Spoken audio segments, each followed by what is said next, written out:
If LDPlayer keeps freezing, crashing, or showing not responding in 2026, don't worry. There are a few quick fixes that usually solve it. In this video, I'll walk you through the steps one by one. First, completely close LDPlayer and open it again. Yeah, sometimes the emulator gets stuck because of a temporary glitch, and restarting it is enough to clear it. If that doesn't help, restart your computer. Background apps or memory issues can stop LDPlayer from running properly, especially if it has been open for a long time. Next, make sure virtualization is enabled on your computer. LDPlayer needs this setting to run smoothly. If virtualization is turned off in your BIOS, the emulator can freeze or stop responding.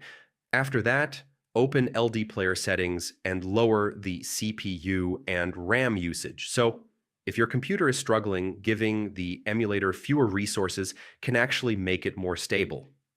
You should also update LDPlayer to the latest version and check for new graphics drivers.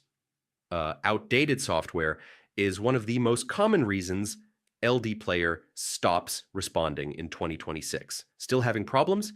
Try temporarily disabling your antivirus or close heavy background programs like browsers, game launchers, or recording apps. Yeah, those can interfere with LDPlayer and make it freeze. And that's it. One of these fixes usually gets LDPlayer working again. If it still says not responding, then you may need to reinstall LDPlayer completely.